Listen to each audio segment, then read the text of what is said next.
그래서 장비를 켜시게 되면은 이거 1, 월, 년 순으로 입력을 해주시고요. 매번 입력해야 되는 건 아니죠. 껐다 키면 매번 입력을 해주셔야 돼요. 얘는 기본이, 기본 자체가 처음, 왜냐면은 장비를 다 끄게 되면은 리셋이 되거든요, 얘는 완전히. 그러니까 기본 파라미터나 이런 거는 갖고 있어도 날짜 같은 경우는 새로 입력을 해주셔야 돼요. 이거는. 만약에, 장비 켜질 때. 그리고, 스타트 오퍼레이션 처음 메뉴에서 F4번 눌러주시고, GOT, 이게 GOT 검사를 할 거기 때문에 GOT 검사를 하신다고 눌러주시면은, 처음에 오토제로 워시라고 메시지가 나와요. 그래서 오토제로라는 뜻은 그 측정 셀에 아무것도 없는 순수한 상태의 물을 집어넣고 기본값을 측정하기 위해서 오토제로를 측정하는 거거든요. 그래서 중요수를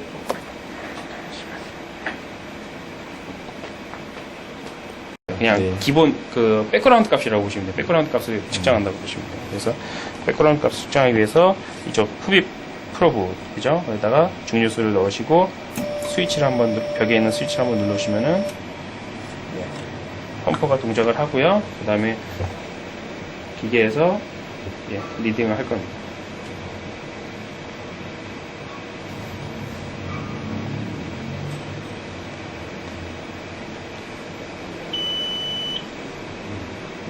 일단 측정이 끝나게 되면요, 이렇게 화면이 나오게 되어 있고요.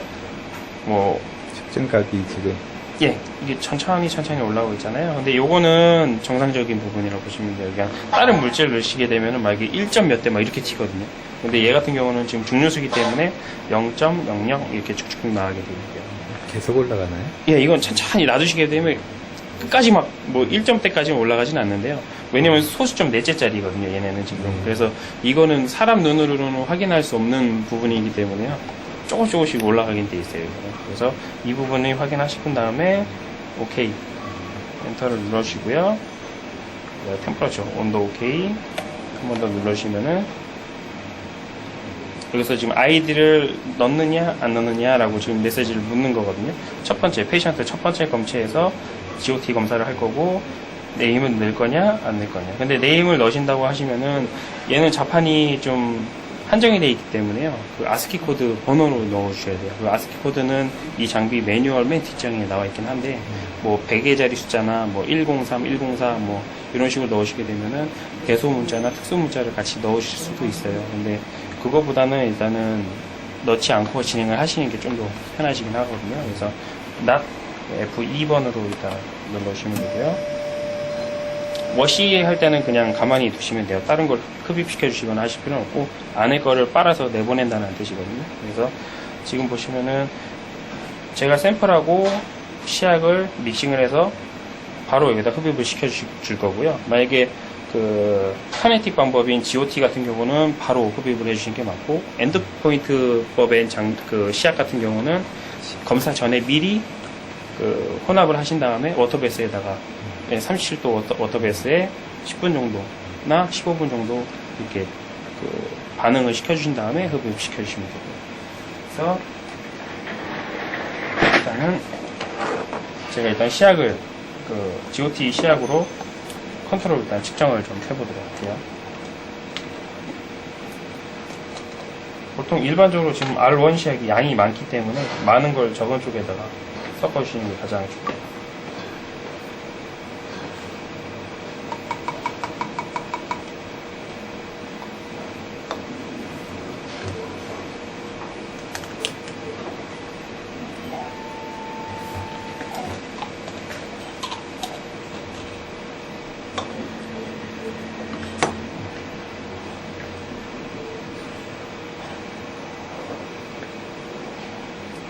그 다음에 샘플과 시약하고 비율은 항목마다 차이가 조금씩 있어요. 그래서 GOT 같은 경우는 지금 1000에, 그러니까 시약 1000에 샘플 100을 혼합을 해주신 다음에 넣으시면 되고요.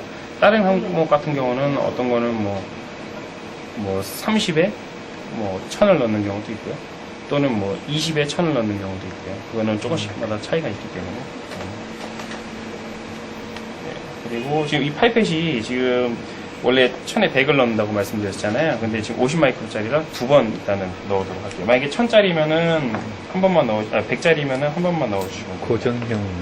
그렇죠. 파이펫이네요. 얘는 고정형이고요. 그래서 만약에 그 가변형 팔펫이 있으시면은 100으로 맞춰주신 다음에 사용을 해주시면 돼요.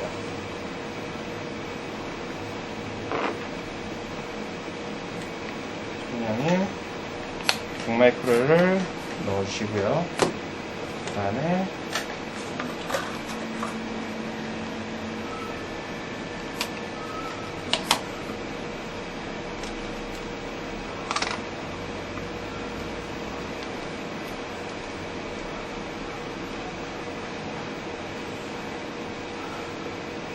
시약, GOT 시약 1000마이크로를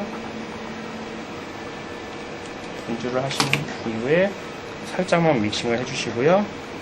바로 흡입을 시켜주시면 됩니다. 네. 이렇게 해서 지금 대략 1분 정도? 그러니까 파라미터마다 조금씩 차이가 있긴 한데요. 한 1분에서 2분 정도 사이면은 검사 결과가 바로 나오긴 하거든요. 그래서 딜레이 타임이나 그 조정하는 거에 따라서. 예, 그거에 따라서 달라요. 예, 인큐베이션 타임도 있고, 그 다음에 뭐, 리액션 타임도 따로 있기 때문에, 그걸 어느 정도 조절하느냐에 따라서, 왜냐면은, 뭐, 인큐베이션 타임이 길거나, 또는 리액션 타임이 길게 되면은, 반응이 좀 더 안정적으로 길게 찍을 수도 있기 때문에, 그거에 상황에 따라서 조금씩 바뀔 수는 있습니다.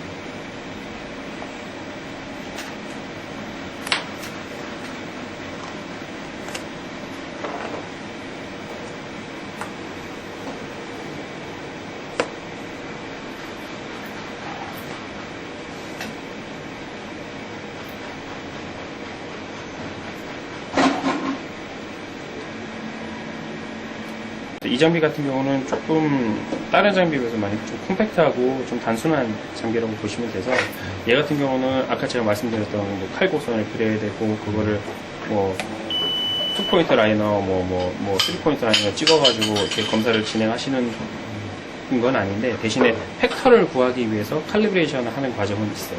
그래서 그 팩터를 가지고서 얘는 그 검량 곡선이 그리거든요. 나중에 그래서 팩터를 잡기 위해서 하는 경우도 있고요. 그래서 이런 식으로 검사를 하시게 되면은 지금 수치가 이렇게 나오게 되어 있고요. 옆에 이 표시 같은 경우는 얘가 기본적으로 GOT가 갖고 있는 기본 환자 정상 범위가 있어요. 그래서 그 환자 정상 범위가 넘었다는 뜻이거든요, 이거는. 근데 이거 같은 경우는 컨트롤 물질이기 때문에 얘랑은 별개라고 보시면 돼요. 그래서 요 컨트롤을 찍었을 때는 요 수치는 옆에 마크는 안 보셔도 되고요. 요 수치만 이게 확인해 주시면 돼요. 일단 하도록 할게요. ESC를 누르시고요. 그다음에 마지막에 여기 ESC를 누르고 에스피레이션 떴을 때는 중류수를 누를 때는 한번 흡입을 해서 전에 있던 시약들을 씻어주는 과정이라고 보시면 돼요. 자, 이제 보시면은 아까 처음에 장비 켰을 때의 화면하고 똑같은 화면이 다시 나와졌고요. 말씀하신 대로 메소드라는 부분, 그러니까 그 팩터를 어디에 넣고 수정을 어떻게 하느냐라고 말씀하셔서 좀 설명을 드리도록 할게요. F2 메소드로 들어가시면 되고요. F1번 모디파이 메소드로 추가로 들어가 주시면 돼요. 자, 그래서 여기 보시면은 지금 어떤 항목을 지금 뭐 변경을 할 거냐라고 물어보는 거거든요. 그래서 방금 전에 찍었던 GOT를 한번 변경을 해보도록 할게요. 그래서 GOT 8번 눌러주시면 되고요. 얘는 디스플레이 자체가 좁은 부분이 있기 때문에요. 한 단계 한 단계씩 보여준다고 보시면 돼요. 그래서 지금 제일 처음에 이름이 맞는지 확인하시면 되고요. 그다음에 엔터 누르면 그 다음 단위가 뭔지 또 일단 확인이 되고요. 만약 변경하실 경우에는 F1을 누르시면 되고요. 그 다음에 방법이 뭐 엔드포인트인지 카이네틱인지 골라서 맞는 숫자를 설정해 놓고 다음 단계로 넘어가시면 되고요. 자, 이런 식으로 뭐 로우 리미트, 뭐 어퍼 리미트, 그 다음에 온도, 그 다음에 블랭크를 잡을 거냐 말 거냐, 또 이건 OD 값, 시약 OD 값에 뭐 그 저치, 그러니까 로우 리미트, 그다음에 어퍼 리미트 지금 설정. 잘못되어 있는 것 같은데. 그래서 일단 요건 기본, 가장 공장에서 나온 고정 기본 그거라서요. 그리고 이건 라인 라이트 리미트, 직선성에 대한 부분이고요.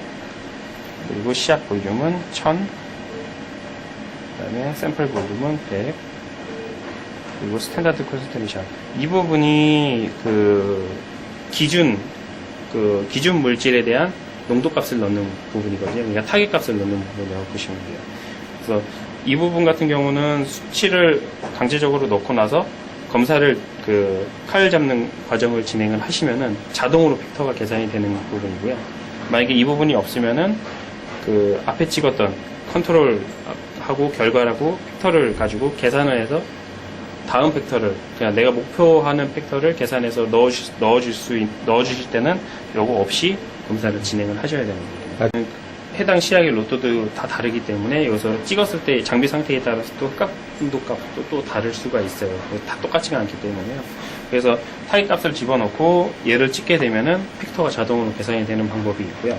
그 다음에 얘 없이, 요 수치 없이 인위적으로 검사를 그냥 일반적으로 검사를 하셨을 때의 팩터 값, 나온 그 팩터 값이 있잖아요. 팩터 값, 그 다음에 결과 값. 아까, 잠시만요. 예, 아까 결과 값 48이라는 수치. 요거랑 실제 나와야 할 값이랑 다르기 때문에 나와야 할 값, 그 다음에 지금 계산해서 나온 값, 그 다음에 현재 팩터. 그 세 가지로 계산을 해서 지금 내가 바꿔야 할 목표할 팩터 값을 계산을 하실 수가 있고요. 근데 그 방법은 얘를 비워둔 상태일 때 그렇게 하시는 거고요. 이거 계산하기 귀찮고 좀 힘드신 경우면은 여기다가 아예 타겟 값만 넣고 검사하시기 전에 칼을 잡는 방법이 또 따로 있거든요. 자동으로 팩터가 계산이 되는 거고. 두 가지 방법이 있습니다. 네. 그래서 이렇게 일단은 타겟 값을 넣고 하시겠다 싶으실 때는 여기다 수치를 넣으신 다음에 엔터를 누르시면 되고요. 그 다음에 일단은 안 하시겠다, 팩터로 하시겠다 하실 때는 그냥 빈 상태로 넘어가시면 되고요. 그래서 그 다음 화면이 바로 팩터거든요. 그래서 여기서 수치를 계산한 팩터 값을 넣으시고 엔터 계속 눌러주시면 되고요. 나머지는 뭐 여기 보시면 인큐베이션 타임 있고요. 그 다음에 리딩 타임 있고요. 파라미터에 나와 있는 데를 입력해 주면 되는 거죠. 맞습니다. 그래서 하나하나 이렇게 입력을 다 해주시면은 마지막 페이지가 지금 파장 이렇게 나오거든요. 그래서 여기서 엔터를 마지막에 눌러주셔야 수정했던 값들이 저장이 돼요. 만약에 수정을 하시다가 끝까지 그 파장 있는 데까지 안 가시고 그냥 뭐 ESC를 누르셨다거나 뭐 장비를 많이 끄시겠다거나 하시게 되면은 그건 수정이 안 되고 과거께 그대로 유지가 되게 되고요. 이런 식으로 파라미터를 일단 수정을 하실 수가 있어요. 팩터 부분을 수정하실 수가 있고요. 그래서 이 화면에서 다시 전 단계로 나가시려면 ESC 버튼을 누르시면 됩니다.